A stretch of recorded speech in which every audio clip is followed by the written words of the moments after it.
இப்போ அதிகமாக சீரியல்ல நடிக்கிறதில்ல, திரைப்படங்கள் நடிக்கிறத குறைச்சிட்டீங்க. ம். அடுத்து என்ன பண்ணுறதா இருக்கீங்க? நான் 1 வருஷமா நடிக்கவே இல்ல. அதான். நீங்க அது பழைய படங்கள் போட்டுட்டு இருக்கிறனாலயும், வந்துகிட்டு இருக்கிறனாலயும், சீரியல்ல பழைய சீரியல் ஏதோ ஒண்ணு வரனாலயோ ஏதோ ஒரு விதத்தில நடிக்கல. அதுக்கு ஒரு சிவகுமார் அண்ணன் எனக்கு ஒரு பல விதத்தில இன்ஸ்பிரேஷனு. அது என்னுடைய எழுத்து திறமைய அவர் ரொம்ப பாராட்டிட்டு இருப்பாரு. ஏதாவது ஒரு விதத்தில எழுத்துல ஒரு சாதனை பண்ணணும்னு நான் நெனச்சேன். தமிழர் இனத்துக்காக நான் ஏதாவது ஒண்ணு செய்யணுமேன்னு நெனச்சு, திருக்குறளுக்கு நிகர் எவனுமே செய்ய முடியாது. உண்மதான். அது ஏன் மக்கள் மத்தியில இன்னும் ரீச் ஆகல?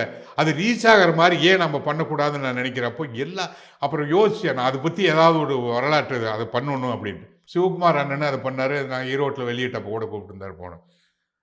எல்லாருமே பண்ணிட்டாங்க. இவ்வளவு பேரு பண்ணுனதுக்குள்ள நான் போய் பண்ணுனா 10ஓட 11 இருந்தாகணும். ஏதாவது ஒண்ணு புதுசா பண்ணணும்னா, புதுசா இருக்கணும். எப்பவுமே நம்ம கிட்ட சொன்ன மாரி எல்லாமே புதுசு புதுசா இருக்கணும். ஆனா புரியிற மாரி இருக்கணும், ரசிக்கிற மாரி இருக்கணும். சரி, நான் ரசிக்கிற மாரி இருக்கக்கூடிய விஷயங்கள என்னோட பாணியில எடுத்து ஏன் சொல்லி இந்த உலகத்துக்கு ஒரு பெரிய படைப்பா சொல்லக்கூடாது? அது எண்ணிக்கை மட்டும் நான் என்ன முடிவு பண்ணிட்டேன்னா, 1 இயரா எடுத்துக்கிட்ட முடியாது. உலகத்தினோட தலைசிறந்த பழமொழிகள். ம். உலகத்துல நான் ரசிச்சு கேட்ட பாயிண்ட்ஸுகள். ம். இத எடுத்துக்கிட்டு ஏன் ஒரு அப்பப்ப ஒரு 4, 5 பக்கத்துல, ஒரு 7, 8 பக்கத்துல அந்த தொகுப்பு மாரி இத படைப்பா பண்ணக்கூடாது. திருக்குறள் ஒரு வடிவத்துல சொல்லப்பட்டது.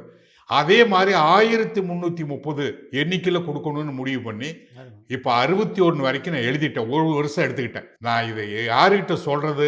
இந்த சிவகுமார் அண்ணன்கிட்ட தான் முதல்ல முன்னுரை வாங்கணும். இத சேனல்கள்ல எதையுமே வெளியிடாமல் ஒரு புக்கா தான் வெளியிடணும். அருமை. பிற்காலத்துல வேணா பின்னால பண்ணிக்குவோம். ஆமா. ஒவ்வொரு 50 புக்கா ஒவ்வொரு தொகுப்பா வெளியிடுவோம்.